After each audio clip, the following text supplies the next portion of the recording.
హల్లెలూయా. దేవునికి స్తోత్రం. ప్రియా దేవుని సంగమ అనుదిన ఆత్మీయ ఆహారముగా ఈరోజు దేవుని యొక్క వాక్కు యెహోషువ గ్రంథము 1వ అధ్యాయము 8వ వాక్యము. నీవు జాగ్రత్త పడునట్లు దీవారాత్రము దాన్ని ధ్యానించినడలా నీ మార్గమును వర్ధిల్లజేసుకొని చక్కగా ప్రవర్తించదవు. హల్లెలూయా. దేవునికి స్తోత్రం. దేవుని బిడ్డలారా, మార్గములో చక్కగా ప్రవర్తిస్తూ వర్ధిల్లాలి అంటే,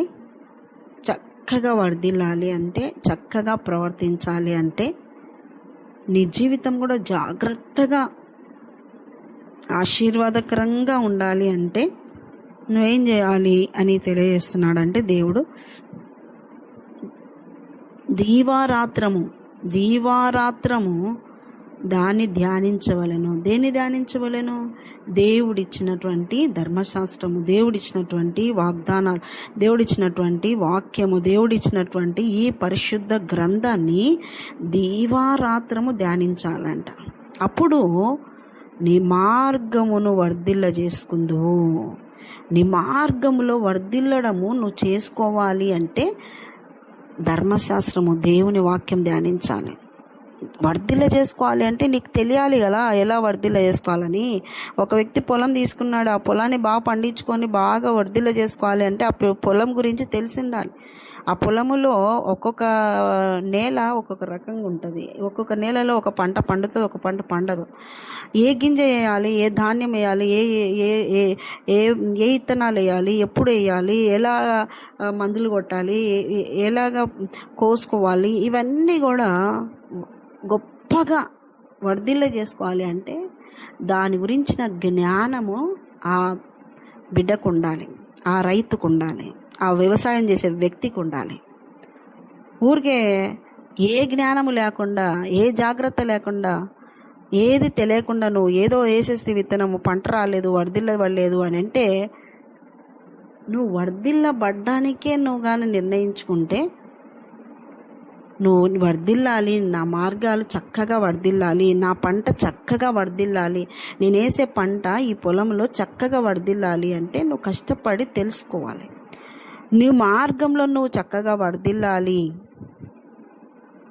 వర్ధిల్లాలి, చక్కగా ప్రవర్తించాలి అంటే నువ్వు దేవుని వాక్యం తెలుసుకోవాలి, దేవుని మాటలు తెలుసుకోవాలి, దేవుడు ఏం చెప్తున్నాడో తెలుసుకోవాలి, దేవుడు ఎలా బ్రతకమన్నాడో తెలుసుకోవాలి, ఎలా ప్రవర్తించమన్నాడో తెలుసుకోవాలి. ఎక్కడ వర్ధిల్లుతుంది, ఏ ప్రవర్తన వల్ల వర్ధిల్లుతావు, ఏ ప్రవర్తన వల్ల నువ్వు శాపాలు పొందుకుంటావు, ఏ ప్రవర్తన వల్ల, ఏ మార్గంలో నీకు దీవెన ఉంది, ఏ మార్గంలో శాపం ఉంది, ఏ మార్గంలో నువ్వు ఆశీర్వదించబడతావు, ఏ మార్గంలో నువ్వు నాశనం అయిపోతావు, ఏ మార్గంలో నువ్వు నిత్య జీవం చేరుతావు, ఏ మార్గంలో నరకం పాతాళం చేరుతావు, ఇవన్నీ ఎక్కడ రాయబడినాయి? ఇదిగో ఈ బైబిల్ గ్రంథంలో రాయబడినాయి. కాబట్టి ఈ బైబిల్ గ్రంథాన్ని దీవారాత్రాలు ధ్యానించాలంట. దీవారాత్రాలు ధ్యానిస్తే అంట చక్కగా వర్ధిల్లుతావంట, చక్కగా నీ మార్గాలు వర్ధిల్లుతాయంట, చక్కగా ప్రవర్తిస్తావంట, తప్పు లేకుండా పరిశుద్ధంగా ప్రవర్తిస్తావంట, దేవుడు కోరుకున్నట్టుగా నీతి న్యాయాలు జరిగిస్తావంట. హల్లెలూయా. దేవునికి స్తోత్రం. ఎప్పుడు ఇవన్నీ చేయగలుగుతావు? ఎప్పుడు ఇవన్నీ చేసుకుంటావు? ఎప్పుడు ఇవన్నీ చేసుకోవాలా? ఉద్యోగాలు, వ్యాపారాలు, పొలాలు, పిండిళ్ళు, పేరెంటాలు, బర్త్డే ఫంక్షన్స్, పరిచర్యలే, మందిరములే, బల్లలే, అసలు దేవుని మందిరాన్ని ఎగరగొట్టి, మీరు దేవుని పరిచర్యని ఎగరగొట్టి లోకమంతా తిరుగుతూ వస్తారా? ఏం వర్ధిల్లరు. అందుకని ఏం చేస్తారు తెలుసా? కొంతమంది సేవకులకు చెప్పరు, సేవకుల దగ్గర దాస్తారు, సేవకులతో అంటి అంటనట్టు ఉంటారు, మందిరంతో అంటనట్టు ఉంటారు, పరిచర్యలో అంటనట్టు ఉంటారు, చెప్పనట్టు ఉంటారు. ఇవన్నీ దొంగ బుద్ధులు అనమాట. వర్ధిల్లే బుద్ధులు కాదు ఇవన్నీ.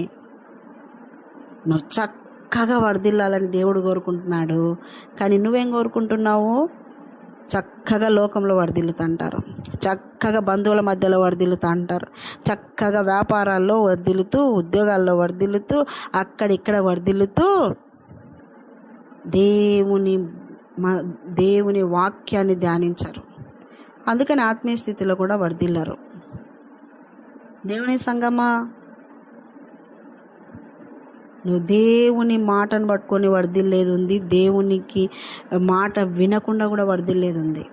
భక్తిహీనులు వర్ధిల్లుతున్నారు, భక్తిహీనులు వర్ధిల్లుతూ ఉన్నారు. నీతిమంతులు దేవుని బట్టించి వర్ధిల్లుతూ ఉన్నారు. హల్లెలూయా. భక్తిహీనులు లోకంలో పడి ఎట్లయితేనేమో సంపాదించి వర్ధిల్లుతున్నారు.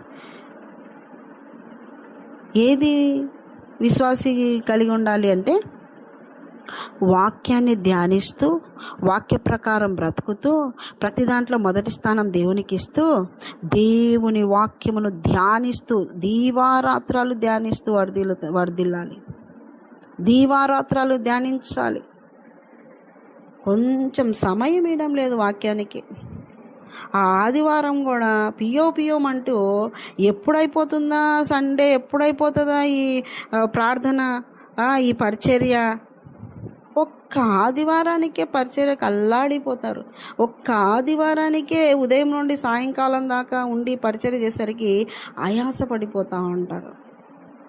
కొంతమందికి ఆదివారం సాయంకాలం వరకు కూడా ఉండదు, మధ్య మధ్యలోనే వెళ్ళిపోతూ ఉంటారు. ఎప్పుడు వర్ధిల్లుతాము దేవునిలో? దేవుని వాక్య ప్రకారంగా వర్ధిల్లే వాళ్ళు ధ్యానిస్తూ వాక్యమును ధ్యానిస్తూ చక్కటి దేవుని ఆలోచనలను తీసుకొని, దేవుని మాటను తీసుకొని విశ్వాసముతో ప్రతి పని చేసినప్పుడు సఫలులైపోతారు. హల్లెలూయా, దేవునికి స్తోత్రం. అట్టి విధంగా ఆత్మీయంగా మారండి, ఎదగండి, వర్ధిల్లండి అని దేవుడు కోరుకుంటున్నాడు. అట్టి కృప మీకు అందరికీ కలుగును గాక. చిన్న ప్రార్థన చేసుకుందాం. వేసే నీకు వందనాలు. విన్న వారిని దీవించండి, ఆశించండి, వర్ధిల్లే మనసు దయచేయండి, ధ్యానించే మనసు దయచేయండి, చక్కపరుచుకునే మనసు దయచేయండి. అయ్యా, అక్కడ బహు సమీపంలో ఉంది, సిద్ధపడే మనసు దయచేయవలసిందిగా ప్రార్థిస్తూ యేసు పరిశుద్ధ నామమున అడుగుతున్నాం మా తండ్రి. Amen, amen, amen. యేసు రక్తమే జయం, శిలువ రక్తమే జయం, ప్రవేశనామానికి సంపూర్ణ విజయం కలుగును గాక. Amen, amen, amen. Good morning, praise Lord. దేవుడు మళ్ళీ దీవించి ఆశీర్వదించును గాక. ఆమెన్.